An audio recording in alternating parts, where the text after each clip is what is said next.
So hello everyone. इस video में हम लोग एक नया हॉट टॉपिक करने वाले हैं अपकमिंग सीजीएल एग्ज़ाम के लिए, दैट इज़ इंडस्ट्रियल पॉलिसी। अभी जो अपकमिंग एग्ज़ाम है सीजीएल का, उसमें बहुत इंपॉर्टेंट रहने वाला टॉपिक, क्योंकि अगर आप चाहे स्टेनो का एग्ज़ाम उठा के देख लो या फिर सिलेक्शन पोस्ट का, उसमें इंडस्ट्रियल पॉलिसी से काफ़ी क्वेश्चंस आए हैं। यहाँ पर हम उन क्वेश्चंस को भी करेंगे जो स्टेनो में क्वेश्चंस पूछे गए हैं वो, क्योंकि सिलेक्शन पोस्ट वाले तो भी हमारे पास है नहीं, तो स्टेनो वाले सारे क्वेश्चंस भी हम करेंगे। लेकिन पहले जो थ्योरेटिकल क्वेश्चन है उसको कवर करते हैं, देन उसके बाद क्वेश्चंस लगाते हैं। कोई बड़ा टॉपिक नहीं, बहुत छोटा सा, बहुत आसान टॉपिक है, क्योंकि आप पहले भी इसको पढ़ चुके हो। This is a cake walk for you, ठीक है। मतलब आपके देशी भाषा में बोले तो झींगुर सा टॉपिक है, ठीक है। लप्पू सा झींगुर सा टॉपिक है, और इसको तुरंत फिनिश करना है, तुरंत क्वेश्चंस पे लगाना है, जाना है। एंड ये जो पीडीएफ आपको परमार एसएससी टेलीग्राम चैनल पे मिल जाएगी। ऑलराइट, स्टार्ट करते हैं।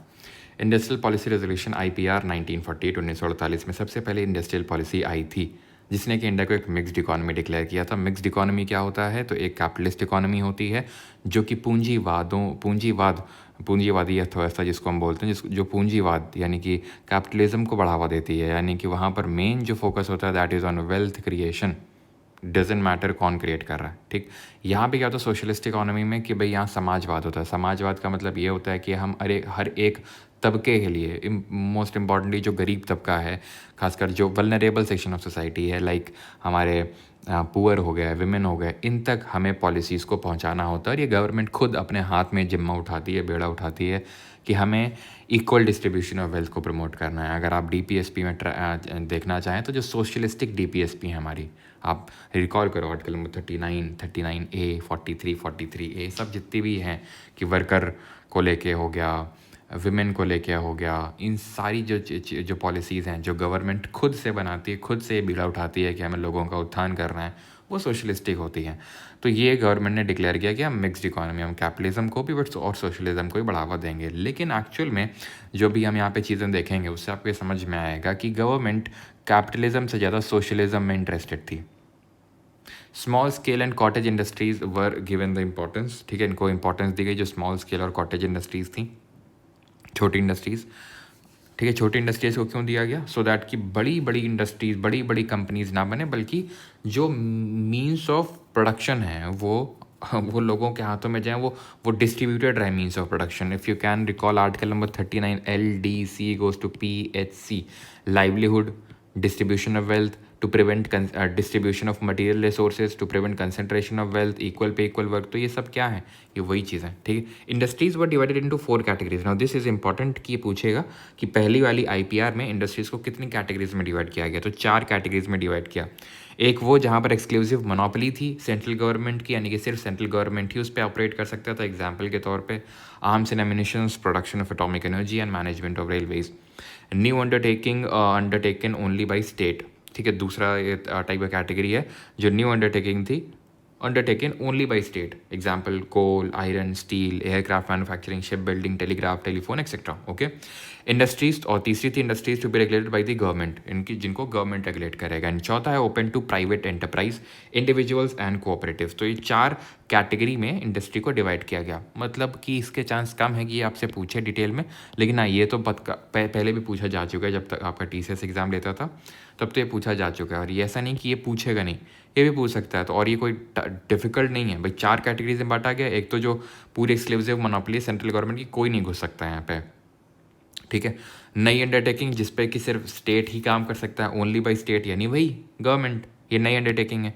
Industries to be regulated by the government, वो इंडस्ट्रीज जिसमें गवर्नमेंट पूरी तरीके से तो नहीं, मोनोपोली तो नहीं, लेकिन गवर्नमेंट रेगुलेट जरूर करेगी। और बाकी बच गया वो पूरा ओपन है प्राइवेट के लिए। तो आप देख सकते हैं ये 4 हैं, इनमें से 3 में आप देख लीजिए गवर्नमेंट का हाथ है। तो आप कहाँ से बोल सकते हैं कि ये मिक्स्ड इकोनॉमी है? भले मिक्स्ड इकोनॉमी डिक्लेयर किया, India is a mixed economy, ठीक है। लेकिन मैं ये बोलना चाह रहा हूँ कि थोड़ा सा इंक्लाइन टुवर्ड सोशलिज्म है, ये चीज़ ध्यान रखिएगा। IPR 1956 पे आते हैं, जिसको कि इकोनॉमिक कॉन्स्टिट्यूशन ऑफ इंडिया भी बोलते हैं। औद्योगिक नीति 1956 की जो सेकंड IPR है, हमारी दूसरी औद्योगिक नीति है। इकोनॉमिक कॉन्स्टिट्यूशन इसको क्यों बोलते हैं इंडिया का? क्योंकि इसने इंडस्ट्रीज़ को 3 सेक्टर्स में या फिर 3 शेड्यूल्स में क्लासीफाई किया, बाइफर्केट किया। Schedule A, B and C।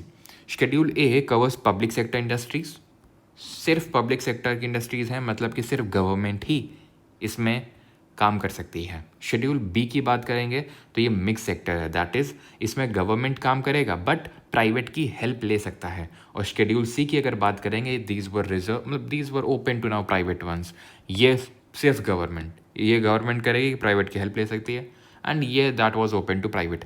इसमें टोटल थी 17 इंडस्ट्रीज, इसमें 12, और इसमें जो बच गई वो रिमेनिंग, इसमें कोई नंबर नहीं है, बच गई वो सिर्फ शेड्यूल सी में थी। अगेन यहाँ समझ में आ रहा है कि गवर्नमेंट के लिए 2 एक तरह से हैं और यहाँ पर प्राइवेट के लिए 1 है। अब लग सकता है कि हाँ यहाँ पे तो गवर्नमेंट प्राइवेट दोनों है, बट गवर्नमेंट जो चाहे वो कर सकती है यहाँ पे भी शेड्यूल बी में। Now this has provision for public sector, small scale industry and foreign investment. Second IPR भी हो गई। अब इन दोनों IPR में क्या हुआ, 1948 में एक तरह से हमें साफ साफ समझ में आ रहा है कि गवर्नमेंट का दबदबा बढ़ रहा है, तो लाइसेंस राज शुरू होता है। लेकिन अगर आपसे ये सवाल पूछे कि लाइसेंस राज कहाँ पे एकदम सघन हो गया, कहाँ पे एकदम स्ट्रांग हो गया, लाइसेंस राज एकदम कहाँ से एकदम पुख्ता हो गया, तो दैट वाज दिस सेकेंड वाला IPR। लाइसेंस राज है क्या चीज़, तो लाइसेंस राज ये है कि भाई प्राइवेट कोई अपना है, जैसे मान लो मैं कोई इंडस्ट्री डालना चाहता हूँ किसी पर्टिकुलर सेक्टर में, तो मुझे लाइसेंस लेना पड़ेगा पहले गवर्नमेंट से, तभी मैं डाल सकता हूँ इंडस्ट्री। एग्जाम्पल के तौर पे मान लो कि मुझे स्टील वगैरह ये सब बनाना है, तो मुझे पहले गवर्नमेंट से लाइसेंस लेना पड़ेगा, ये तब की बात है, ठीक है, और तभी मैं उस इंडस्ट्री में घुस सकता हूँ। अब लाइसेंस के क्या नेगेटिव्स हैं, नेगेटिव्स ये हैं कि फिर रेड टेपिज्म चलता है। रेड टेपिज्म बोले तो अंडर द टेबल घूसखोरी चलती है, और यहीं से गवर्नमेंट जॉब्स का क्रेज़ बढ़ा। क्यों, क्योंकि ऊपरी कमाई है ना, जो साइड इनकम है वो काफ़ी तगड़ी होने लगी, ठीक है, तो इसी को बोलते हैं रेड टेपिज्म। अब इसके भी नेगेटिव्स तो मैंने बता ही दिए हैं, वैसे तो कोई पॉजिटिव तो हो ही नहीं सकता ना रेड टेपिज्म का। लाइसेंस राज तो फिर कर क्यों रखा था गवर्नमेंट ने लाइसेंस राज कर रखा था डोमेस्टिक इंडस्ट्रीज़ को। एक तो देखो 2 चीज़ें हैं, क्योंकि ईस्ट इंडिया कंपनी ने हमें ट्रेड के लिए इंडिया में आई थी, लेकिन इतने साल तक रूल किया, तो गवर्नमेंट थोड़ी सी उससे भी डरी हुई थी, किसी कुछ कंपनी को के हाथों में ज़्यादा पावर नहीं देना चाहती थी, प्लस वो सोशलिज्म को बढ़ावा देना चाहती थी, एंड ऑल्सो वो डोमेस्टिक इंडस्ट्रीज़ को प्रोटेक्ट करना चाहती थी, जो लोकल आर्टिशंस हैं, जो छोटी छोटी इंडस्ट्रीज़ हैं, उन सबको प्रोटेक्ट करना चाहती थी। तो ओवर प्रोटेक्टिव पेरेंट की तरह बिहेव किया था हमारी इंडियन गवर्नमेंट ने till 1990। Again repeat, Indian government ने ओवर केयरिंग पेरेंट के तौर पे बिहेव किया था for our domestic industries till 1990। 1977 में आते हैं, नॉट दैट मच इंपॉर्टेंट, ये एक्सटेंशन था 1956 की पॉलिसी का। The main aim was employment to the poor and reduction in the concentration of wealth. Main aim तो ये था, ठीक है। मेन फोकस इसका थोड़ा बहुत डिसेंट्रलाइजेशन में था। डिसेंट्रलाइजेशन उतना फोकस तो नहीं था, लेकिन डिसेंट्रलाइजेशन थोड़ा बहुत, मतलब इसका होता क्या है, विनिवेश हिंदी में बोलते हैं, जहाँ पर गवर्नमेंट अपनी PSU that is public sector undertaking की जो शेयर होल्डिंग है वो बेचती है, निकलती है वहाँ से, और प्राइवेट को देती है उसको ऑपरेट करने के लिए, ठीक है, उससे गवर्नमेंट को पैसा मिलता है। It give priority to small scale industries, और स्मॉल स्केल इंडस्ट्रीज़ को इसने बोला टाइनी यूनिट। तो अगर पूछ लेता इस तरह से क्वेश्चन आ जाएगी, टाइनी यूनिट क्रिएशन किस IPR में था, तो 1977 खत्म। This policy impose restrictions of MNCs। ये कोई अलग से पॉइंट नहीं है, इसी में ही है कि इसने MNCs जो हैं उनमें रिस्ट्रिक्शंस लगाई, ठीक, इसीलिए MNC यहाँ पर बना हुआ ताकि आपको MNC से तुरंत याद आ जाए 1977, एंड ऑल्सो टाइनी यूनिट ना। अभी भी वही आपको दिख रहा है, over caring parent, MNCs restrictions restricted रहेंगी। 1980 पे आता है, the industrial policy statement of 1980 address the need for promoting the competition in the domestic market. इसको थोड़ा थोड़ा लगा कि हाँ डोमेस्टिक मार्केट में कॉम्पिटिशन होना चाहिए, मॉडर्नाइजेशन होना चाहिए, ठीक है, और सेलेक्टिव लिबरलाइजेशन होना चाहिए। 1990 में जब झटका लगा अपने को, तब अपन लाया लिबरलाइजेशन। अभी तक क्या था, सेलेक्टिव लिबरलाइजेशन है। सेलेक्टिव लिबरलाइजेशन मतलब ये हो गया कि ओवर केयरिंग पेरेंट को लग तो रहा है अब धीरे धीरे कि यार थोड़ा सा तो हमारा बच्चा बॉटम बन रहा है, तो चलो थोड़ा सा, चलो ऐसा करो, शाम 6 से 6:30 बजे तक बाहर चले जाया करो खेलने। इस तरह से लिबरलाइजेशन का मतलब ये होता है कि हम फॉरेन इन्वेस्टमेंट को थोड़ा सा सेलेक्टिव इंडस्ट्री में लेना चाह रहे हैं। अब थोड़ा हमने यहाँ पर ईगरनेस दिखाना शुरू कर दिया, and that too selectively. Liberalisation मतलब समझे कि फॉरेन इन्वेस्टमेंट लेना हम स्टार्ट कर रहे हैं थोड़ा सा सेलेक्टिवली, उसमें रिस्ट्रिक्शंस लगा के कि भाई इतना % FDI ऑटोमेटिक रूट के थ्रू आ सकता है, गवर्नमेंट अप्रूवल के थ्रू रूट के थ्रू आ सकता है, बिकॉज FDI तो रूट से आता है, ऑटोमेटिक रूट और गवर्नमेंट अप्रूवल रूट। अभी तो कई सारी ऐसे इंडस्ट्रीज़ हैं, जैसे स्पेस सेक्टर में ही रिसेंट की न्यूज़ है करंट की, स्पेस सेक्टर में गवर्नमेंट ने 100% FDI अलाउ कर दिया, and that too automatic route से। गवर्नमेंट का कोई अप्रूवल नहीं लेना। It liberalized licensing and provided for the automatic expansion of capacity. Due to this policy, the MRTP Act, that is Monopolies Restrictive Trade Practices, this act of is 1969 1969 का act है, monopoly को restrict करने के लिए, so that किसी की monopoly ना हो जाए। अगेन वही ओवर केयरिंग पेरेंट के ये लक्षण दिख रहे हैं। एंड फेरा, foreign exchange regulation act, foreign exchange की कमी हो रही थी इंडिया में, जिसकी वजह से अब इसको रेगुलेट करने के लिए गवर्नमेंट ने बीड़ा उठाया कि अब इसको हम रेगुलेट करेंगे, और अगर इस तरह से कोई बहुत ज़्यादा फॉरेन एक्सचेंज होल्ड करता हुआ पाया तो उसको हम एक तरह से क्राइम के तौर पे डील करेंगे। ठीक है, उसको काइंड ऑफ उसके against civil law suit file किया जाएगा। ठीक है, 1973 में फेरा आया। देन 1999 में 1999 में दिस फेरा was replaced by FEMA, foreign exchange management act. यानी अभी हम रेगुलेट कर रहे हैं 1973 में, जब अब क्योंकि देखो 1948 to 1990 is a kind of different phase, the phase of an over caring parent. then 1990 के बाद, that is 1991 onwards, ठीक है, फिर वो पेरेंट जो है उसको समझ में आ गया था कि इतना ओवर केयरिंग से केयरिंग ज़रूरी, लेकिन ओवर केयरिंग जो है वो बैकफायर कर सकती है। तो वहाँ से फिर हमने चीज़ें लिबरेट करना शुरू करी। कैसे करी वो हम अभी देखेंगे। Okay, so the objective was to liberalize the industrial sector to increase industrial productivity and competitiveness of the industrial sector. Industrial sector की competitiveness बढ़ानी थी, उसको liberalize करना था थोड़ा बहुत। The policy laid the, ये कुछ ज़्यादा लोड नहीं लेना है कि इतना याद करना पड़ेगा, लोड नहीं लेना है। सिंपल 1948 में ध्यान रखना, 4 कैटेगरी में डिवाइडेड थी, 4 कैटेगरी थोड़ा सा देख लेना। इसमें पता होना चाहिए 3 शेड्यूल्स में डिवाइडेड था, ABC, सिर्फ गवर्नमेंट प्राइवेट, सिर्फ प्राइवेट, 17-12 रिमेनिंग, खत्म। इकोनॉमिक कॉन्स्टिट्यूशन के नाम से जानते हैं। लाइसेंस राज बड़ा सघन हो गया, पुख्ता हो गया, एकदम सॉलिड हो गया यहाँ पे लाइसेंस राज 1956 में, 1956 में। ओके, 77 टाइनी यूनिट MNC को ख़त्म करेंगे, टाइनी यूनिट MNC खत्म करेंगे, खत्म। 1980 MRTP और फेरा याद करना, MRTP 1969 का और फेरा 1973 का, ख़त्म। बस सेलेक्टिवली, ठीक है, सेलेक्टिवली पढ़ना है, मतलब कि हर एक IPR में कुछ 3-4 2-3 चीज़ें हैं, जैसे कि ये वाला काफ़ी इंपॉर्टेंट है, ठीक है, ये वाला कि ये वाला जो कंपोनेंट है, तो इसको रटा हुआ होना चाहिए। यहाँ पे ये 2 चीज़ें आपको रटी होनी चाहिए, यहाँ पे भी 2-3 चीज़ें रटी होनी चाहिए, ख़त्म। ऐसा नहीं कि पूरा एक बैठ के रट रहे हैं। लोड नहीं लेते हम दुनिया भर का, ठीक है, गाना है ना, तो वो गाने को फॉलो करो, लोड मतलब दुनिया भर का। Features of new industrial policy पे आते हैं 1991 पे, दिस इज़ दी लेटेस्ट। उसके बाद कोई इंडस्ट्रियल पॉलिसी आई नहीं आज तक, तो ये लेटेस्ट है अभी तक के 1991 की। अब 1990 में क्या हुआ, बैलेंस ऑफ पेमेंट क्राइसिस हो गया, यानी ओवर केयरिंग पेरेंट जो था उसकी आंखें खुल गई अब कि भाई ओवर केयरिंग से बात बनेगी नहीं, अब हमने अपनी इकोनॉमी को रिफॉर्म लाना पड़ेगा। D reservation of public sector, government ने बोला अब हमें अपने हाथ हटाने होंगे अपने बच्चे से, यानी कि गवर्नमेंट ने अपना शेयर होल्डिंग कम किया, प्राइवेट को लेके आया।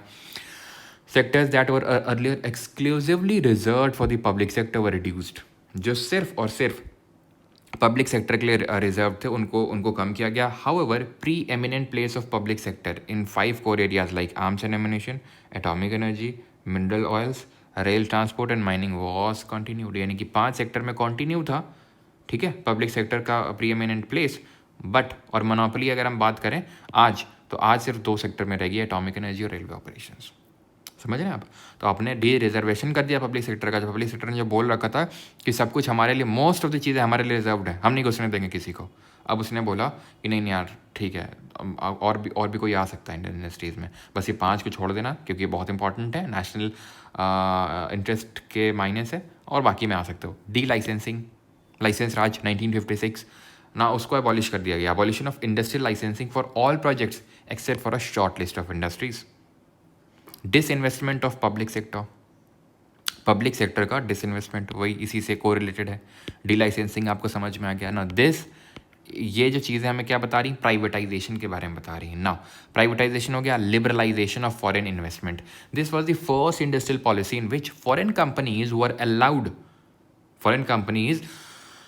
Allowed to have majority stake in India, जहाँ पर अब फॉरेन कंपनीज़ को अलाउ कर दिया गया था कि ये तो हो रही थी भाई हमारी जो डोमेस्टिक जो प्राइवेट प्लेयर हैं, हम आप सब लोग की प्राइवेट इंडस्ट्री सेटअप, ये है विदेशी निवेश के बारे में, कि पहली बार ऐसा गवर्नमेंट ने बोला कि विदेशी निवेश सरकार से ज़्यादा हो सकता है, भारत सरकार से ज़्यादा। In 47 high priority industries up to 51% FDI was allowed.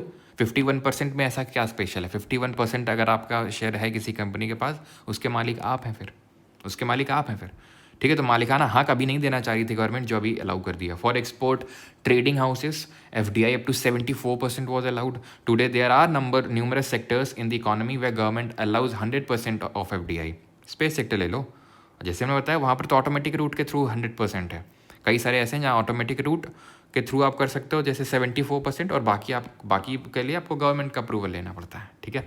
Foreign technology agreement, automatic approval for technology related agreement, और MRTP act was amended to remove the threshold limit. यानी कि MRTP जिसने मोनोपोली को रिस्ट्रिक्ट करके रखा था, कि मोनोपोली रिस्ट्रिक्टिव, कि भाई मोनोपोली क्या था, मतलब ये था जैसे कि कोई भी 500 करोड़ की कंपनी है ना, इससे ज़्यादा टर्नओवर है, तो we would keep the checks and balances upon you, we will continuously keep a scanner under you, scan करते रहेंगे कहीं कुछ गड़बड़ घोटाला तो नहीं हो रहा है, ठीक है। तो ऐसे कंपनी में ना जो कंपनीज होती थी उनको एक्सपैंड करने में भी वो होता था, यार क्यों फालतू में एक्सपैंड करो, गवर्नमेंट का ये वो डॉक्यूमेंटेशन सब दिमाग झंझट, क्यों ही पढ़ना उसमें।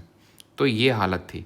तो फिर हमें समझ में आई, तो हम अपने पैर पे कुल्हाड़ी मार रहे हैं, ठीक है। टाटा जैसी कंपनीज हैं थी, उनका तो बहुत ज़्यादा था, 500 करोड़ का बहुत ज़्यादा था, तो वो तो क्यों, ठीक है, वो तो हमारे लिए प्राइड का वो होना चाहिए कि भाई हमारी इतनी बड़ी बड़ी कंपनीज है, और हम उन पर स्कैनर लगा के रखे थे, तो इसको भी ख़त्म किया गया। MRTP act was replaced by the competition act of 2002, और फेरा 1971 वाला फेमा बन गया 1999 में, 1999 में।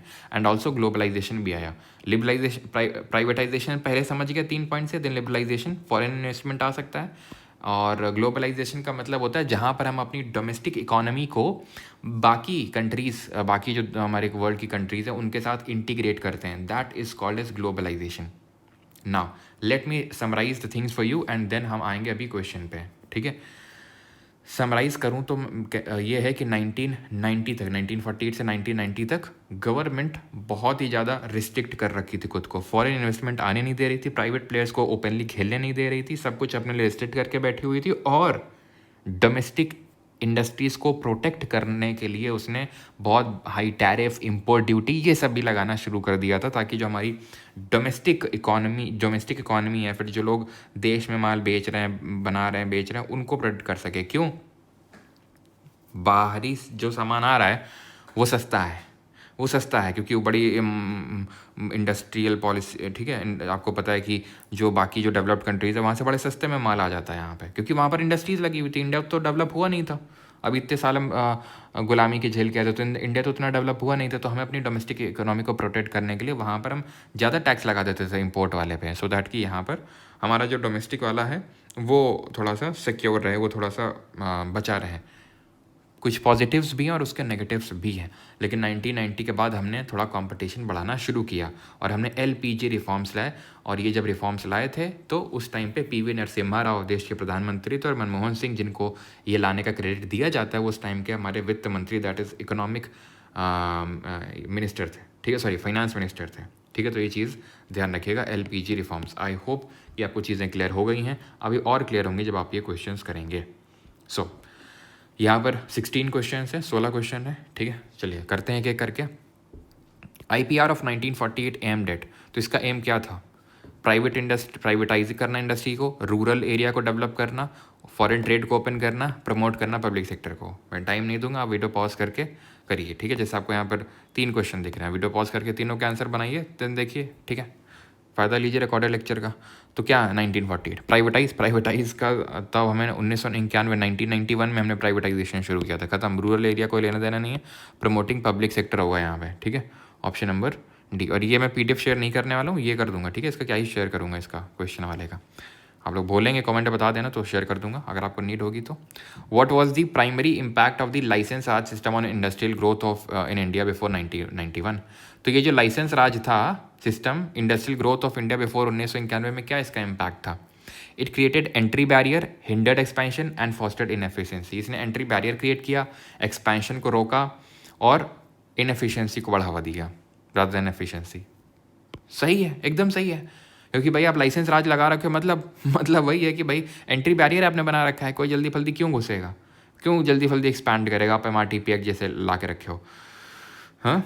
और एफिशिएंसी कहाँ से आएगी जब आप कंपटीशन प्रमोट ही नहीं करवाना चाहते हो। आपने डोमेस्टिक इंडस्ट्रीज़ को वही ना ओवर केयरिंग पेरेंट के तौर पे बचा के रखा है। कोई जब आएगा ही नहीं तो ये लोग कम्पीट कहाँ ही करेंगे, किससे करेंगे, क्यों करना ही चाहेंगे, क्यों एफिशिएंसी लाना चाहेंगे। आसान है, ठीक है। What was the recommendation of the Narasimham committee to regarding public sector bank.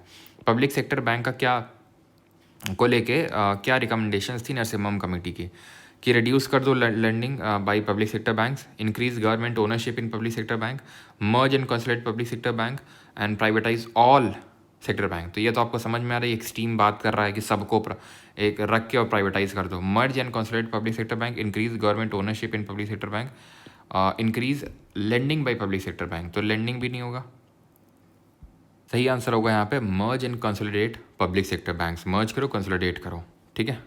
और कमेंट करके आप बताओ नेशनलाइजेशन जो है पब्लिक सेक्टर बैंक का वो 2 फेजेस में हुआ था, ठीक है। कब कब हुआ था। Statement 1 and statement 2। The industrial policy resolution of 1956 aimed to promote private sector dominance in all key industries. IPR 1956 aimed to promote private sector dominance, private sector dominance बढ़ाना था सारे की इंडस्ट्रीज में। IPR 1956 classified industries into 3 categories, fully government owned, mixed sector with government lead and private sector. तो ये वाला गलत होगा, बिल्कुल प्राइवेट सेक्टर का प्राइवेटाइजेशन बढ़ाया था, लेकिन ऐसा नहीं था कि प्राइवेट सेक्टर को एकदम डोमिनेट कर दिया था सारे इंडस्ट्रीज़ में। अभी हमने देखा 5 इंडस्ट्रीज़ ऐसी थी जहाँ पे फिर भी गवर्नमेंट ने बना के रखा, और आज 2 इंडस्ट्रीज़ हैं जहाँ मोनोपोली है गवर्नमेंट की, एटॉमिक एनर्जी और रेलवे। तो सारी all an is an extreme keyword, खत्म। दूसरा सही है, तो आंसर होगा ये गलत है और ये सही option number B. Which key reform in 1991 specifically addressed the inefficiency of public sector enterprise and promote competition in industrial production? फिर से रिपीट करता हूँ क्वेश्चन। विच की रिफॉर्म 1991 में से क्या रिफॉर्म आया था जिसने कि inefficiency of public sector enterprise को एड्रेस किया था? Privatisation of profit making PSU, physical responsibility act, complex industrial licensing process, public अब कुछ लग रहा है आप ये हमने कुछ पढ़ा है, अभी कुछ पढ़ा है। प्राइवेटाइजेशन हुआ था ना PSUs का 1991 में। Industrial policy of 1956 played a significant role in shaping India's industrial development strategy. What was a key feature of the resolution? 1956 के IPR का क्या की रेजोल्यूशन था? It strongly advocated for the dominance of the private sector in all industrial activities. Her sector में private dominance का हो रहा है। जब 1990 में हर सेक्टर में प्राइवेट सेक्टर, हर सेक्टर में हर इंडस्ट्री में इंडस्ट्रियल एक्टिविटी में प्राइवेट सेक्टर का डोमिनेंस नहीं, तो 1956 में तो कहाँ ही होगा। 1956 में तो प्राइवेट को साइड में ही रखा गया था। It promoted a completely open and competition industrial environment. बिल्कुल नहीं, ओपन एनवायरनमेंट नहीं था ना। गवर्नमेंट ने सब 17 इंडस्ट्रीज खुद के लिए एक्सक्लूसिवली लेके रखी थी, 12 में भी गवर्नमेंट की लीड थी, प्राइवेट की हेल्प ले सकता है, बाकी बच गई वो छोड़ रखा था बस। It categorise industries into 3 schedules. बिल्कुल सही है। Public sector leading in strategic and heavy industries. It emphasise the development of small scale, नहीं ठीक है, ये आप समझ रहे हो। ये कौन सी 1970 वाली है, टाइनी यूनिट, याद आया, ठीक है। Consider the following, consider the emphasis placed on the public sector in India's industrial development strategy between 1947 to 1990. What was the key rationale behind giving the public sector a dominant role during the public sector? हमें ये तो समझ में आ गया कि public sector को dominate कर रहा था 1990 तक, लेकिन क्यों कर रहा था उसके पीछे का यहाँ पे रीज़न पूछा है। There was a lack of demand for industrial goods in the domestic market necessitating the government intervention. क्योंकि डिमांड ही नहीं थी इंडस्ट्रियल गुड की डोमेस्टिक मार्केट में, यानी कि लोग डिमांड ही नहीं कर रहे थे इम्पोर्टेड गुड की, इसलिए गवर्नमेंट को इंटरवीन करना पड़ा है। तो करना पड़ा तो वैसे तो अगर करना पड़ा इंटरवीन तो डोमेस्टिक तो और इम्पोर्ट को फेवरेबल बनाना था, FDI को मतलब लिबरेट करना था, वो तो गवर्नमेंट ने किया ही नहीं था। इसके बीच में गवर्नमेंट ने तो प्रोटेक्ट करके रखा था डोमेस्टिक इकोनॉमी को। Public sector industries were inherently more efficient than private sector, यानी कि पब्लिक सेक्टर इंडस्ट्री ज़्यादा एफिशिएंट थी। Private sector had sufficient capital and technological expertise to drive industrialisation in key sectors. ये भी नहीं हुआ, क्यों? मतलब प्राइवेट सेक्टर के पास बहुत पैसा था, टेक्नोलॉजिकल एक्सपर्टीज थी इंडस्ट्री को ड्राइव करने के लिए हर सेक्टर में। तो क्या पूछ रहा है गवर्नमेंट ने क्यों यहाँ पे इंटरवीन किया? ये तो वो हो गई कि हम पूछ रहे हैं कि तुम्हें सेब क्यों अच्छा लगता है, तुम बोल रहे हो कि संतरे हमें इसलिए अच्छे लगते हैं क्योंकि हमें खट्टा खाना। क्या है, क्या कोई लॉजिक है इस बात का? The public sector was seen as a tool for achieving social goals, promoting balance regional development and controlling strategic industries. Yes, क्योंकि गवर्नमेंट सोशलिज्म को प्रमोट करना चाहती थी, सोशल गोल्स को अचीव करना चाहती थी, इनइक्वालिटी को कम करना चाहती थी, मटीरियल रिसोर्सेज को डिस्ट्रीब्यूट करना चाहती थी. विच of the following was a major criticism of the industrial policy followed in India during 50 to 90. 1950 1990 के टाइम पे जो इंडस्ट्रियल पॉलिसी को फॉलो किया गया, उसमें इंडिया का क्रिटिसिज्म क्या है कि बहुत ज़्यादा हमने एक्सपोर्ट पे फोकस किया, creation of a protected market leading to inefficiency and lack of innovation. हमने बहुत ही प्रोटेक्टेड मार्केट बना के रखी थी जिसकी वजह से इनएफिशिएंसी आई और इनोवेशन कुछ हुआ नहीं. Yes, excessive competition domestic market industry में नहीं था, ठीक है, क्योंकि उन्होंने उसको प्रोटेक्ट करके रखा था, तो कोई कंपटीशन इस तरह का ज़्यादा नहीं था. ठीक है. The regulatory framework adopted by India between 1947 to 1990 often referred to as the license raj aimed to direct economic activity was a significant unintended negative consequence often associated with this system. Licence Raj रहा 47 से 90 के बीच में. तो पूछ रहा है कि यस इसका एक नेगेटिव कॉन्सिक्वेंस क्या था, यानी कि एक नेगेटिव परिणाम क्या था लाइसेंस राज का. Rapid increase in the quality and global competitiveness. भैया नेगेटिव कॉन्सिक्वेंस पूछा है, पॉजिटिव नहीं पूछा है. ये तो पॉजिटिव बात कर रहा है. कल सिखाया था जहाँ पर मैंने आपको बताया था स्टेटमेंट वाले क्वेश्चंस को कैसे डील करते हैं कि भैया अगर नेगेटिव चीज़ पूछा है तो पॉजिटिव, ये तो पॉजिटिव है, तो ये तो हो ही नहीं सकता है. The fostering of a highly competitive market environment with numerous players in each industry. ये तो अच्छी बात है, अच्छी बात तो पूछिए नहीं, गंदी बात पूछिए. The creation of barriers to entry for new businesses potentially stifling innovation and leading to inefficiencies. हर चीज़ में वही बार बार आ रहा है. इनएफिशिएंसी घट रहा है, एफिशिएंसी घट रहा है या फिर इनएफिशिएंसी बढ़ रहा है और इनोवेशन कम हो रहा है. इनएफिशिएंसी बढ़ रहा है, इनोवेशन कम हो रहा है. हर ऑप्शन में वही सेम चीज़ है. अगर हम 47 से 90 की बात करें तो how did India state policy reforms post 1991 impact the import of capital goods. तो जो ये इंडिया जो ट्रेड पॉलिसी रिफॉर्म्स हैं 1991 के बाद के, इन्होंने किस तरह से इम्पोर्ट ऑफ कैपिटल गुड्स को इम्पैक्ट किया.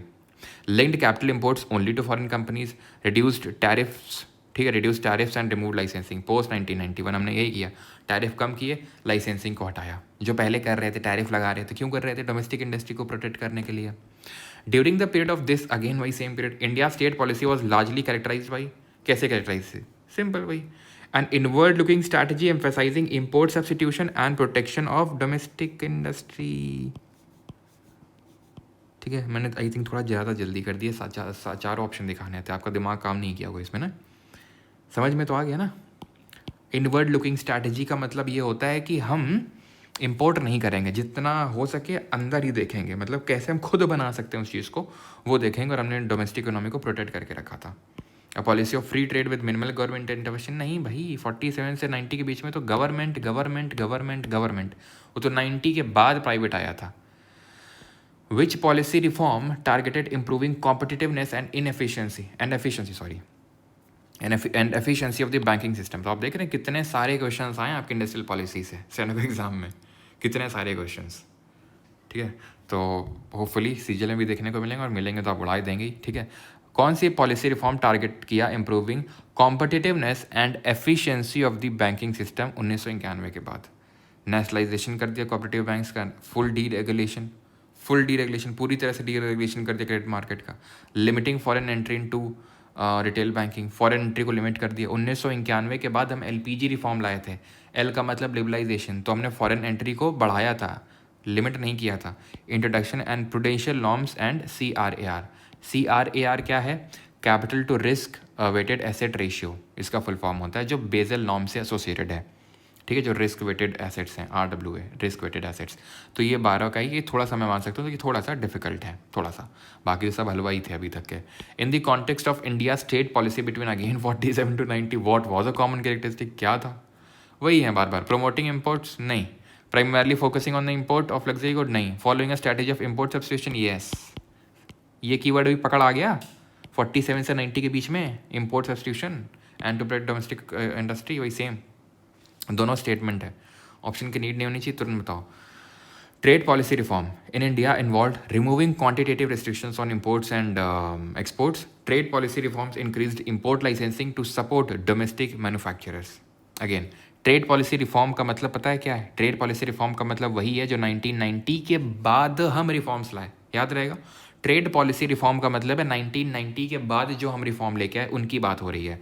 तो trade policy reform in India involve removing quantitative restrictions on imports and exports. Yes, restrictions हमने हटाए थे। Trade policy reform increased import licensing to support domestic manufacturer. उसने इंपोर्ट लाइसेंसिंग को increase कर दिया। यहाँ बोल रहे हैं कि इंपोर्ट पे रिस्ट्रिक्शंस ख़त्म कर दिया, यहाँ बोल रहे हैं कि इंपोर्ट लाइसेंसिंग बढ़ा दिया। ये दोनों कंट्रास्टिंग बातें हैं, दोनों एक साथ सही नहीं हो सकती हैं, दोनों में से किसी एक को सही होना पड़ेगा। और हमें पता है कि इंपोर्ट लाइसेंसिंग करना और सपोर्ट करना, प्रोटेक्ट करना डोमेस्टिक मैन्युफैक्चरर को, ये काम हम 1990 से पहले कर रहे थे, जब ओवर केयरिंग पेरेंट के तौर पर हमारी गवर्नमेंट बिहेव कर रही थी।